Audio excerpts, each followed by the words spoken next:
Bonjour et bienvenue sur le site dalform.com dans la formation OS10 Client El Capitan, dans le module Gestion de données et dans la dernière vidéo de ce module, Time Machine. Dans cette vidéo, je vais vous présenter le service Time Machine, qui est le service de sauvegarde intégré à OS10. Nous allons ensuite voir comment choisir un disque pour réaliser nos sauvegardes. Nous allons voir les options de chiffrement, voir également comment planifier les sauvegardes, rentrer dans les paramètres de la sauvegarde pour voir des fichiers ou des dossiers à exclure, donc c'est des fichiers ou des dossiers que nous ne voulons pas sauvegarder. Un bon système de sauvegarde est essentiellement un système de sauvegarde qui offre une possibilité de restauration et une bonne restauration. Nous verrons en détail comment est présentée cette interface. Nous allons également faire une parenthèse sur les sauvegardes locales. Cela concerne un certain type d'ordinateur Mac. De plus, nous allons voir l'utilitaire de restauration d'OS 10. Nous allons refaire un focus là-dessus. Si vous vous rappelez bien, ce sont au début des vidéos que nous avons présenté cet utilitaire.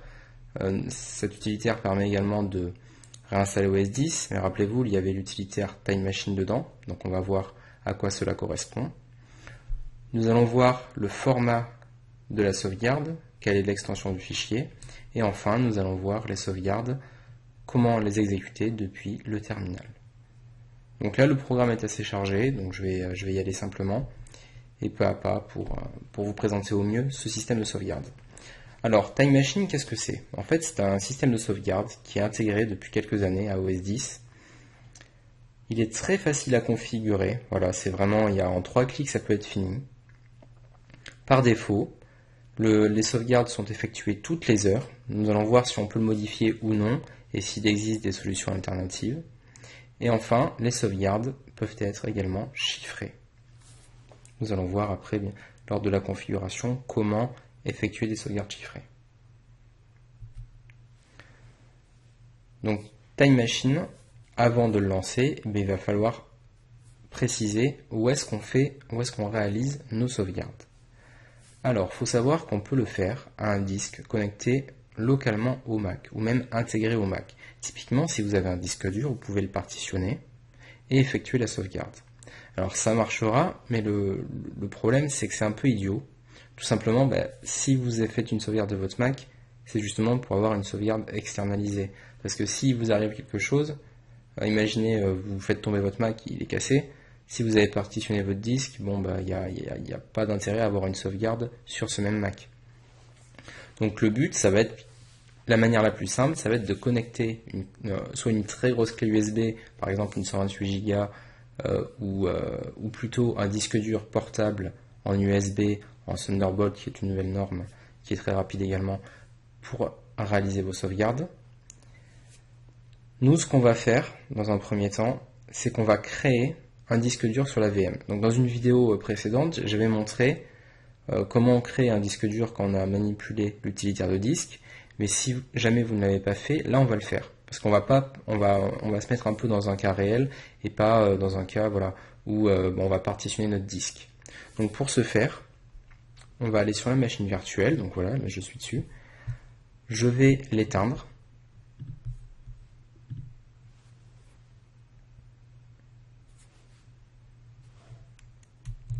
Là, j'appuie sur la touche commande et contrôle pour accéder justement aux paramètres de la machine. Donc j'attends qu'elle s'éteigne avant.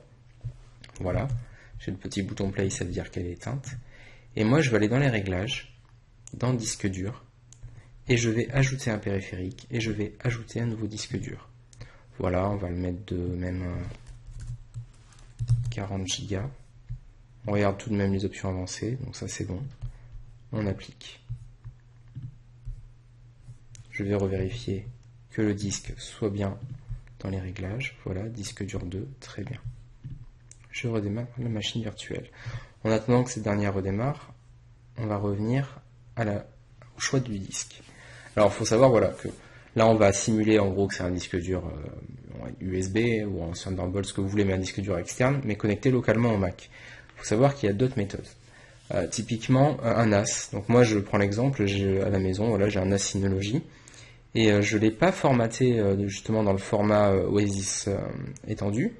Mais le NAS propose un service de Time Machine, de sauvegarde Time Machine. En fait, vous déclarez un dossier partagé et vous dites je vais réaliser des sauvegardes Time Machine et il se charge lui de convertir cette partie pour qu'elle soit compatible et vue par le Mac. Une solution qui est officielle par Apple, c'est justement, on verra dans le cours serveur, mais d'utiliser OS10 Server. Pourquoi?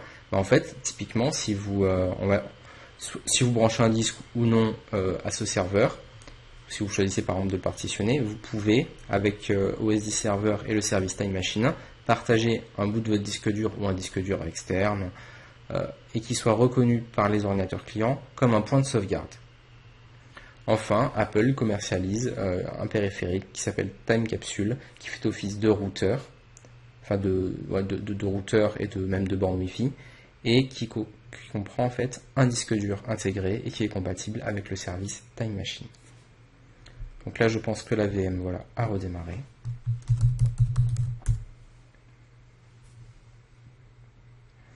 Donc on se retrouve sur notre machine virtuelle. Là, on nous indique le disque que vous avez inséré n'est pas lisible par cet ordinateur. Donc ça risque de vous arriver si vous connectez un disque dur que vous avez acheté dans le commerce. Dans un premier temps, il va falloir le formater. Donc là, on fait ignorer. Il va falloir le formater dans le bon format. Donc c'est ce qu'on va le faire. On va réaliser cette première étape. Donc là, je vois mon disque dur principal et le deuxième. Je vais appuyer sur le menu effacer et je vais l'appeler, on va l'appeler Time Machine, entre parenthèses, sauvegarde. En OS 10 étendu journalisé, très bien. Table de partition GUID, très bien. Et voilà. Et là directement, j'ai un menu qui apparaît. Souhaitez-vous utiliser Time Machine sauvegarde, donc de 42,61 Go, pour sauvegarder, avec Time Machine. Après, il nous explique le fonctionnement de Time Machine. Et enfin, si on veut chiffrer notre sauvegarde. Ce qu'on va faire, je vais faire décider plus tard. Parce que je vais insérer on imagine que je vais insérer mon disque dur. J'ai pas envie de penser à ça maintenant. Et nous, on va voir vraiment depuis l'interface comment ça fonctionne. Donc, je vais vous montrer ces deux captures d'écran sur la VM. Alors, comment ça fonctionne? On va aller dans les préférences système. Et si vous êtes déjà baladé dans les préférences système, peut-être que vous avez fait attention qu'il y a marqué Time Machine ici. Donc je vais cliquer sur Time Machine. Et là, qu'est-ce qu'on nous demande? De choisir un disque de sauvegarde. Alors vous avez quelque chose de très utile, on va le faire de suite. C'est cette petite case qui nous dit afficher Time Machine dans la barre des menus. Alors regardez bien la barre des menus maintenant. J'appuie sur afficher Time Machine dans la barre des menus. Et là, je ne sais pas si vous allez voir dans la vidéo, parce qu'en fait j'ai choisi une barre noire. Alors attendez, pour bien vous montrer que le menu est présent, je vais enlever la barre noire. Et là, regardez, j'ai mon onglet, mon petit menu, Time Machine. Donc nous maintenant, ce que nous allons faire, ça va être choisir notre disque de sauvegarde. Mais au passage, on voit déjà qu'on a un bref détail, un bref récapitulatif des paramètres de Time Machine, ce qu'il fait. Donc il nous dit, sauvegarde horaire des dernières 24 heures. Donc c'est pas très bien traduit, j'avoue. Il faut savoir que la Time Machine, lui par contre, il sauvegarde toutes les heures par défaut. Il fait des sauvegardes quotidiennes du mois dernier, des sauvegardes hebdomadaires. Vous pouvez un peu préciser ce que vous voulez faire. Bien qu'on va se rendre compte qu'on n'a pas tant d'options que ça, voire très très peu. Et vous pourrez aussi les activer manuellement ou non. Donc on va voir tout ça après. Donc déjà, on va commencer par choisir un disque dur. Alors qu'est-ce que je vois? Je vois que mon NAS est disponible, mais moi je vais choisir le disque que nous avons créé. Et là on voit, autre Airport Time Capsule, c'est-à-dire les périphériques que Apple fournit dans le commerce. Donc, Time Machine sauvegarde. Est-ce que je veux la chiffrer ou non? Alors ça, c'est votre choix. Est-ce que vous avez envie de chiffrer votre sauvegarde ou non? Alors il faut savoir, c'est toujours pareil quand on utilise du chiffrement, que ça va créer un mot de passe. Si ce mot de passe, vous l'avez perdu, vous avez perdu votre sauvegarde. Il n'y a pas de retour en arrière possible.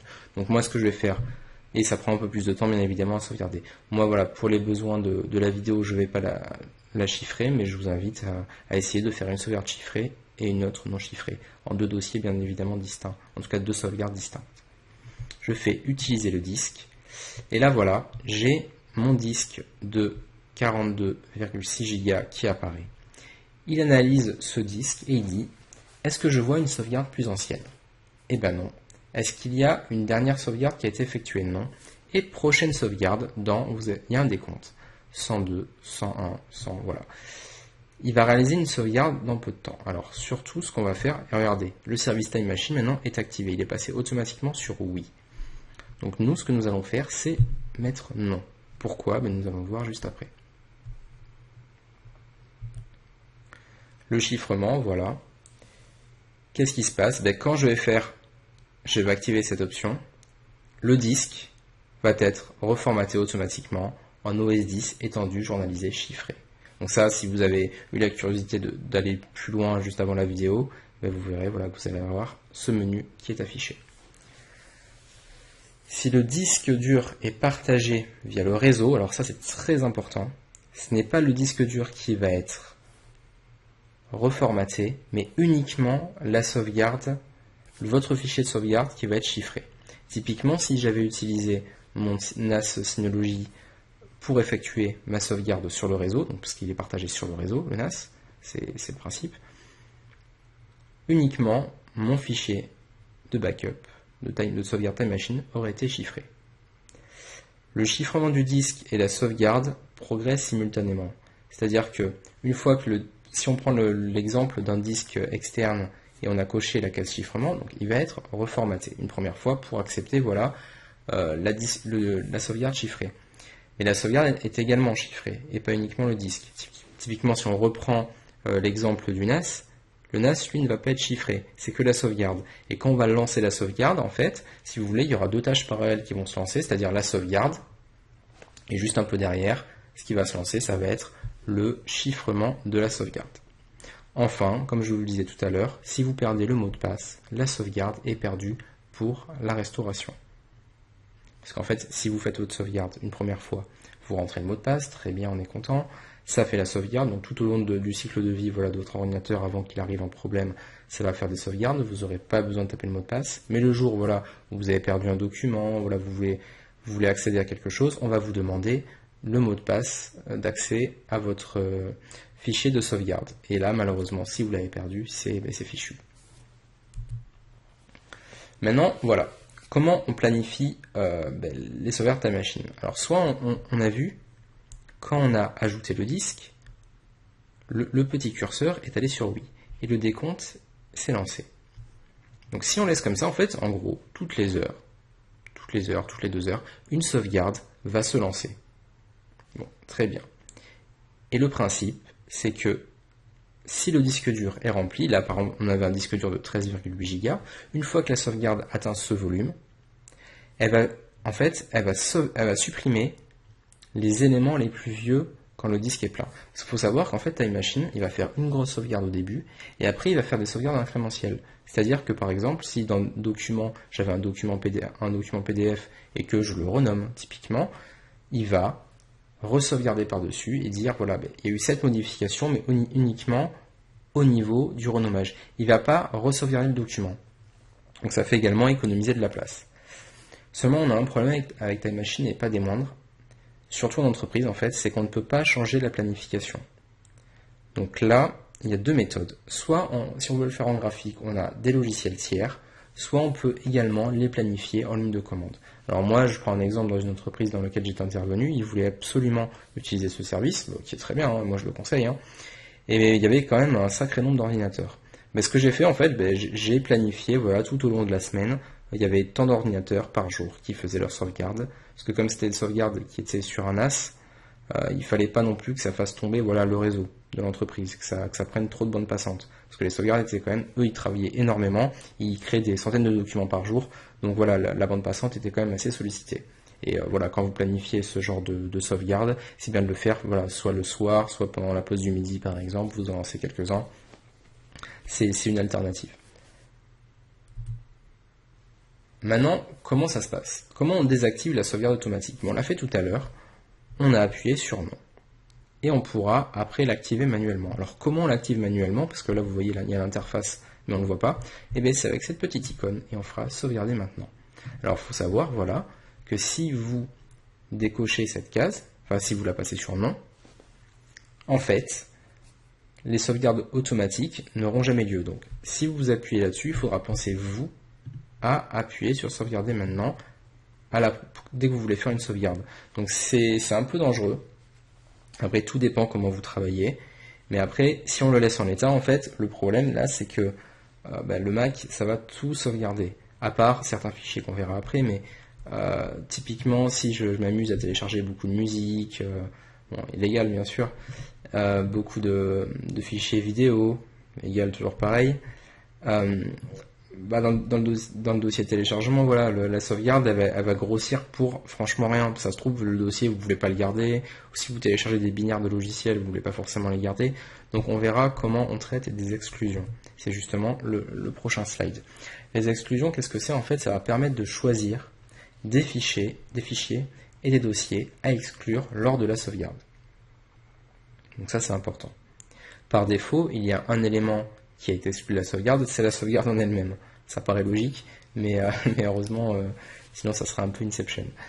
Impossible de spécifier le type de fichier. Ben ouais, ça c'est vraiment un problème. C'est que si on aurait, parce que sur Mac, on a vu qu'on pouvait faire des super filtres avec les dossiers intelligents. Le système était très bien fait à ce niveau, mais par contre au niveau des sauvegardes, on n'a pas l'option. C'est-à-dire que si on n'avait pas envie de sauvegarder tous les documents type PNG par exemple, parce que ça pourrait être que des captures d'écran, ou par exemple faire une règle pour dire ben voilà, tous les fichiers qui commencent par capture d'écran, tu les supprimes, tu les sauvegardes pas. Mais ça on n'a pas. Donc c'est quand même dommage. Après bien sûr on peut toujours pallier ça via des scripts, mais ça devient un petit peu complexe. Ensuite, par défaut, il faut savoir qu'on a quand même des exclusions. Et ça va être, donc ça c'est bien fait, la corbeille. Les journaux, donc ça c'est un peu dommage, mais bon, c'est le cas. Après vous pouvez pourquoi pas forcer manuellement l'archive de journaux, ça peut être possible. Hein. Par exemple, toujours pareil via un script. On y revient souvent au script, mais vous verrez que comme c'est un système Unix, ça vaut le coup de scripter. Et enfin, les fichiers temporaires et les caches. Ça c'est très bien. Tout ce qui est cache, voilà, cache de votre navigateur, un fichier voilà, qui est passé dans les fichiers temp, il n'est pas sauvegardé, donc ça économise tout de même de la place. Donc maintenant on va voir comment fonctionnent les exclusions. Parce que là voilà, pour la vidéo, je ne vais pas réaliser une sauvegarde complète, très clairement, parce que ça va prendre du temps. Donc moi je couperai la vidéo et voilà, je ferai la sauvegarde, mais ça me prendra moins de temps. Et je vous invite à faire la même chose, on va centrer voilà, nos sauvegardes sur des éléments bien précis. Alors, je vais dans Options, et là, je retrouve des éléments à exclure lors des sauvegardes. Et bien là, le premier, qu'est-ce que ça va être? Ce que je disais tout à l'heure, la sauvegarde par défaut. Très bien. Donc, notre disque de sauvegarde ne sera pas sauvegardé. Après, vous appuyez sur le petit plus. Et là, on peut exclure des éléments. Alors, qu'est-ce que je vais pouvoir exclure? Eh bien, tout simplement, moi, ce que vous voulez. Moi, ce que je vais faire, je vais exclure, en fait, tout ça. Non, hop là. Je vais exclure le dossier application, bibliothèque et système. Alors, il ne faut pas le faire. Hein. Et d'ailleurs, voilà, on va nous le demander. Vous avez décidé d'exclure le dossier système. Donc, il nous dit, c'est un peu dommage. Tu exclus quand même tes logiciels. Donc, le jour où tu vas restaurer, tu n'auras rien. Donc, je vous précise bien, ce type de sauvegarde, ce n'est pas réalisé, c'est uniquement dans le cadre de la démo. Alors, exclure tous les fichiers système, voilà, donc application, librairie, donc ma sauvegarde, moi, elle va être très peu volumineuse, elle va juste sauvegarder en gros mon home folder. Vous, surtout, dans la vie de tous les jours en entreprise, ne le faites pas. Vous pouvez par exemple exclure, ça peut être pas mal, si beaucoup de gens téléchargent depuis internet des documents PDF, ce genre de choses, et qui vont dans le dossier téléchargement, vous pouvez exclure par exemple le dossier téléchargement. Moi je ne vais pas le faire pour montrer comment agit une sauvegarde. Une fois que c'est bon, déjà on voit quand même que la taille estimée de la sauvegarde est de 11,44 Go, donc c'est déjà assez conséquent. Et sachant quand même que j'ai enlevé tout ça. On va la réaliser. Donc on appuie sur enregistrer. Et là rien ne se passe, ce qui est tout à fait normal, parce qu'il va falloir aller dans Sauvegarde Time Machine et sauvegarder maintenant. Là, le disque dur de sauvegarde est recherché, une phase de préparation de sauvegarde va commencer et enfin nous allons réaliser la sauvegarde. Donc moi je vais vous retrouver, je vais couper la vidéo, une fois que la sauvegarde est réalisée, je reprends la vidéo pour justement arriver au principe de restauration. Donc on se retrouve après la première sauvegarde. Alors ce qu'on va faire, pour vraiment voir que la restauration fonctionne bien, je vous invite alors à soit télécharger des fichiers sur internet, soit prendre, voilà, comme je le fais à l'instant, des captures d'écran. Moi je vais les mettre dans mon dossier téléchargement. Je les sélectionne, je les mets dans le dossier téléchargement, peu importe où ils se trouvent dans le dossier téléchargement. Et je vais réeffectuer en fait une sauvegarde. Donc j'appuie sur la petite icône Time Machine et je fais sauvegarder maintenant. Donc tout à l'heure en fait j'ai coupé la vidéo, mais la sauvegarde est allée assez rapidement au final. Ça a pris 5 minutes. Donc du coup là en fait je vais réeffectuer une sauvegarde. Voilà.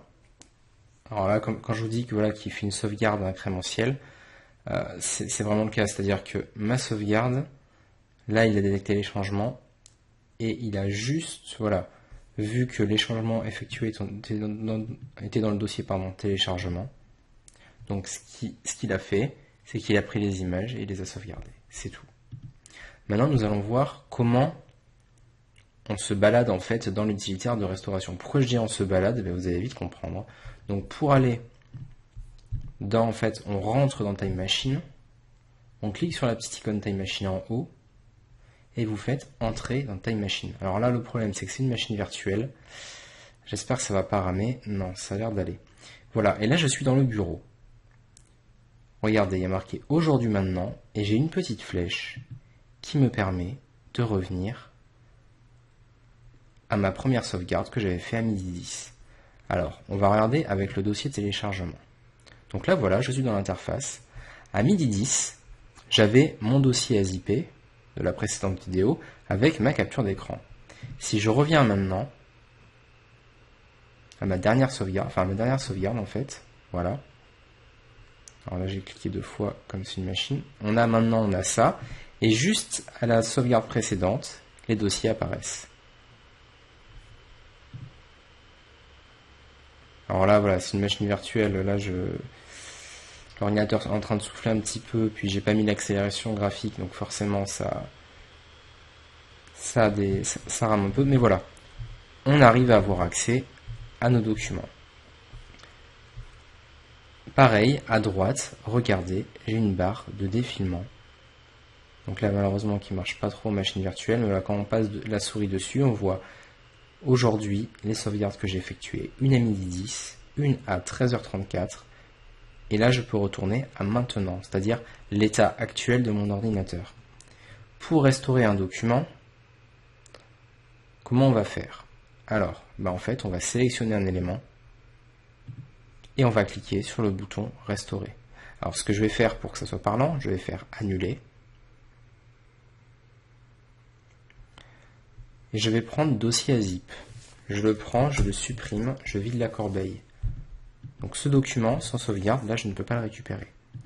Maintenant je vais re-rentrer dans ma sauvegarde Time Machine. Voilà. Donc là on voit, on est à maintenant. Je vais appuyer une fois sur la flèche du haut pour aller à ma dernière sauvegarde. Et là, regardez ce qui va se passer. Je vois dossier ASIP. Je fais restaurer. Et là, mon document, mon dossier, voilà, réapparaît dans le dossier de téléchargement. Donc c'est quand même très agréable. Voilà, donc c'est une interface qui est vraiment très axée grand public, mais qui permet très facilement de retrouver ces documents. Après, voilà, vous pouvez vous balader n'importe où dans l'ordinateur. Ça fonctionnera de la même manière. Maintenant, nous allons parler de la sauvegarde locale. Alors, la sauvegarde locale, qu'est-ce que c'est? En fait, une sauvegarde locale, déjà, c'est adressé à un certain type d'ordinateur, c'est-à-dire, en fait, la famille des MacBook. Les MacBook, qu'est-ce que c'est? En fait, ce sont des ordinateurs portables, estampillés Apple. En fait, quand vous avez activé Time Machine, et que votre disque de sauvegarde, votre disque dur externe, votre NAS, ce que vous voulez, n'est pas accessible via le réseau ou par une simple connexion filaire, qu'est-ce qui se passe? En fait, Si vous laissez les sauvegardes automatiques, à un moment, il va dire, bon ben là, ça fait longtemps que tu n'as pas fait de sauvegarde, bah, ce qu'on va faire, c'est qu'au cas où qu'il y ait un problème, moi je vais te faire une petite sauvegarde, je vais te prendre un peu de, je vais te grignoter un petit peu le disque dur, et je vais faire une sauvegarde en attendant de la mettre sur la sauvegarde Time Machine. L'emplacement est caché, il est dans mobile, donc slash, et c'est un dossier caché, .mobile backup. Donc là, la machine virtuelle, elle n'est pas en fait considérée comme un ordinateur portable. Donc ce que l'on va faire, c'est que je vais vous montrer sur ma machine physique comment ça se passe.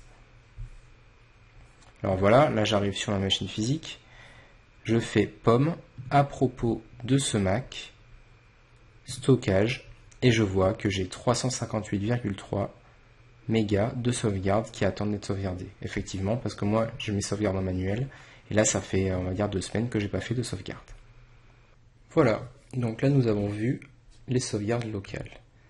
Maintenant nous allons nous intéresser à l'utilitaire de restauration d'OS 10. Bon, je ne vous fais pas redémarrer la machine virtuelle, tout simplement parce qu'on l'a déjà assez fait, on a déjà vu suffisamment cet utilitaire de restauration, mais il faut savoir voilà, que la première option qui est proposée dans l'utilitaire, ça va être restaurer à partir d'une sauvegarde Time Machine. Voilà, typiquement, si vous achetez un nouveau Mac et que vous voulez pas tout reconfigurer, pourquoi pas restaurer avec votre ancien Mac toutes les données qui étaient présentes. Si vous pouvez faire également différemment, c'est-à-dire au démarrage, appuyez sur la touche Alt du clavier pour accéder au menu démarrage. Et enfin, je le rappelle, les sauvegardes chiffrées nécessitent le mot de passe que vous avez mis au début quand vous avez créé votre fichier de sauvegarde Time Machine.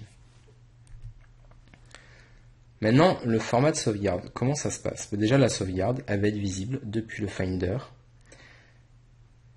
Les sauvegardes réseau, elles seront comprises dans une image disque, à la différence d'une sauvegarde traditionnelle.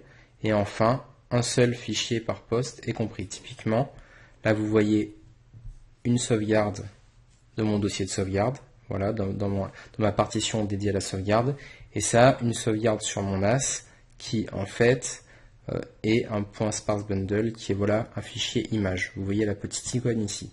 Donc je vais tout de même vous montrer. Je prends ma sauvegarde Time Machine, mon disque dur, et là je vois que j'ai un backup.backupdb, Mac de Bastien, et je peux même aller me promener dedans, récupérer également des documents de cette manière. Notamment si je vais dans la forme Bastien, là j'aurai accès. Voilà. Ensuite, pour une sauvegarde réseau, je vais vous montrer. Si j'accède à mon NAS, donc là par contre je vais m'authentifier avec d'autres identifiants. Voilà, si je vais dans Backup, je vois que là j'ai deux sauvegardes qui sont de deux Mac distincts, donc on a bien un fichier par Mac, et comme c'est une sauvegarde Time Machine, un partage accessible via le réseau, cela a créé tout simplement une image disque. Voilà. Maintenant, on va s'intéresser à comment sauvegarder, comment agir sur Time Machine depuis le terminal. Pourquoi? Tout simplement voilà, parce que vous pouvez être amené à le faire en entreprise ou via un utilitaire qui s'appelle Apple Remote Desktop qui sert à contrôler des Macs à distance. Au lieu d'agir directement sur l'interface graphique, on peut utiliser la ligne de commande pour modifier des paramètres, exécuter une sauvegarde. Alors, comment ça se passe? Je vais lister quelques commandes. Alors, on va regarder de suite. Alors, on va dans le terminal. Si vous voulez de l'aide, c'est man tmutile. Tmutile, ça va être notre logiciel pour gérer Time Machine. Tmutile qui veut dire Time Machine Utility.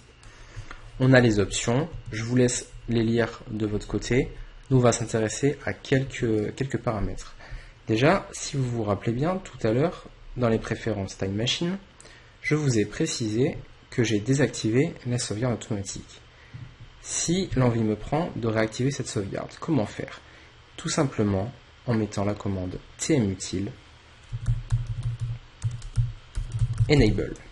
J'appuie sur entrée et il me dit vous n'avez pas les droits administrateurs pour exécuter cette commande. Donc toutes les commandes qu'on va faire, en fait, il va falloir être administrateur, même root. Donc je rentre mon mot de passe administrateur, je suis en route. Et maintenant, je vais réexécuter ma commande. Voilà. Donc on n'a rien, on n'a pas de résultat, mais est-ce que ça a fonctionné? On regarde. Et effectivement, la sauvegarde est placée en automatique. Si je fais Disable, je reviens dans mon interface Time Machine, dans les préférences, et je vois qu'il y a marqué non. Donc cette commande fonctionne. Comment on peut démarrer une sauvegarde ou la stopper? Comment faire? Eh bien tout simplement en utilisant la commande tm utile start backup. Et là, ma sauvegarde en fait va se lancer. Préparation de la copie de sauvegarde. Si jamais on veut l'arrêter, tm utile. Bon là comme il n'y a pas beaucoup de documents, je pense que je vais même pas être assez rapide. Stop backup. Bon, 13h48, bon, elle a déjà eu lieu. Mais en tout cas, voilà. Si une sauvegarde longue est lancée alors qu'il ne fallait pas, vous pouvez la stopper comme ça, en ligne de commande. C'est encore mieux qu'en graphique, comme ça vous êtes sûr que ça va fonctionner. Si on veut, on a vu tout à l'heure, si on a un ordinateur portable, mais voilà, on voit que le disque dur est assez plein, qu'on n'a pas envie qu'il fasse des sauvegardes locales, comment désactiver ou activer les sauvegardes locales? De la même manière, tm utile disable local. Je regarde l'orthographe, voilà, c'est ça. Et là, les sauvegardes locales sont désactivées.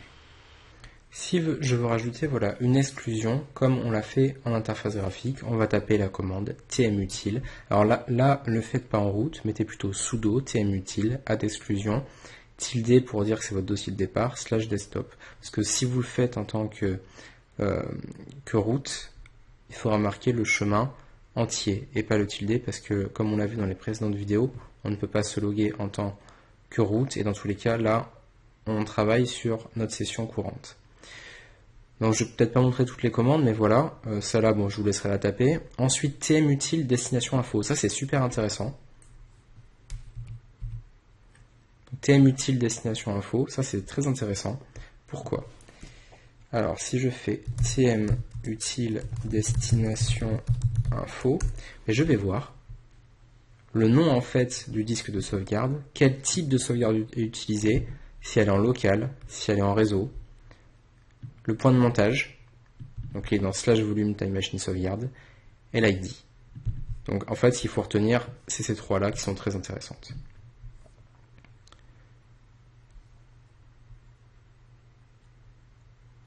Là, ça va être pour rajouter tmutile cette destination, ça va être pour rajouter en fait une destination de sauvegarde ou la supprimer, donc choisir un disque. Et enfin, tmutile list backup, ça va montrer la liste des sauvegardes effectuées. On va le faire. tmutile list backup. Backups. Voilà. Et là, on a vu qu'on a effectué tant de sauvegardes. Et elles sont, voilà, elles sont précisées. Ce qui est précisé, c'est le chemin complet des sauvegardes. Et là, ce qui est bien, c'est qu'on peut voir les dates. Donc en fait, l'année, le mois, le jour et l'heure. Voilà en ce qui concerne les sauvegardes Time Machine. Donc on a fait le tour voilà, de ce chapitre sur les sauvegardes Time Machine. Donc c'est un petit peu long, mais voilà, on a vu l'intégralité des fonctionnalités de Time Machine. Qu'est-ce qu'on a vu? Son fonctionnement, comment on choisit un disque, comment on réalise une sauvegarde, comment on la restaure, et comment depuis le terminal, on effectue voilà, un bon nombre de commandes. Même on peut vérifier via le terminal voilà, le statut de nos sauvegardes. Donc ça reste tout de même pratique. Via le terminal, on a quand même plus d'informations que via l'interface graphique. On a vu également qu'on ne peut pas planifier comme on veut des sauvegardes, donc je vous invite à utiliser des logiciels soit additionnels, soit à programmer voilà, via un serveur ou via des scripts les sauvegardes. N'oubliez pas, si vous êtes en entreprise et que vous avez un grand nombre de Mac, vraiment privilégiez une planification que tout sauvegarder d'un coup, parce que là vous allez faire tomber votre réseau, et puis surtout si vous êtes dans une entreprise où voilà, beaucoup de gens travaillent sur les Mac et créent beaucoup de documents. Cette vidéo également clôture voilà, le module gestion des données. Donc on aura vu dans la première vidéo les éléments cachés et les raccourcis. On aura vu comment afficher depuis la barre des menus certains menus. On aura vu comment aller directement, notamment dans le /private. Voilà, pour dans le aller se connecter au dossier, on peut afficher les dossiers cachés comme cela. On aura vu comment afficher le contenu d'un paquet, notamment avec les applications. On avait fait la démonstration sur TextEdit. On aura vu la différence entre les alias et les liens symboliques, chose qu'on peut faire en interface graphique ou en ligne de commande. Nous aurons vu les ressources système, et voilà en fait la priorité des recherches, comment une ressource est recherchée sur le Mac. Donc rappelez-vous avec les polices de caractères, comment ça se passe quand on installe une police de caractère. On peut l'installer pour un utilisateur ou pour tout le monde. Ce sera la même chose avec les applications, notamment le dossier application dans le home folder de l'utilisateur. On aura également vu le contenu de la bibliothèque, voir qu'on avait des applications qui ont été cachées. Le sandboxing, voilà, une application a accès à certaines ressources en passant par exemple par le Mac App Store et pas une application, à la différence d'une application qui est proposée sur un site d'un développeur. Donc ça c'est important au niveau de la sécurité. Au moins quand vous téléchargez une application du Mac App Store, vous êtes sûr qu'elle ne pourra pas endommager votre système. Nous aurons vu également les métadonnées. Les métadonnées, qu'est-ce que c'est? Des morceaux, on va dire, d'informations de fichiers, mais qui ne sont pas contenus dans le fichier, mais à part. Mais le Mac, lui, l'interprète d'une seule et même manière. On a bien vu, notamment sur des systèmes de fichiers qui n'étaient pas OS X, la différenciation de ces dossiers, de ces différents fichiers cachés, ou alors en ligne de commande. On aura vu les tags. Spotlight, comment c'était fait, on a vu les réglages, comment on effectue une recherche, et enfin en parlant de recherche, on a vu les dossiers intelligents. Les dossiers intelligents, voilà, c'est très pratique sur Mac pour appliquer des filtres à notre recherche de manière permanente si on veut classer des documents via la recherche. Et pour finir, on aura vu dans la précédente vidéo les fichiers d'archives, donc les deux types d'archives natifs à OS X, c'est-à-dire le zip et l'image disque. On aura vu comment créer des fichiers zip, comment les dézipper, en graphique, en ligne de commande, et de même pour les images disques, avec l'utilitaire de disque, en graphique et en ligne de commande. Voilà, je vous retrouve très prochainement dans le prochain module.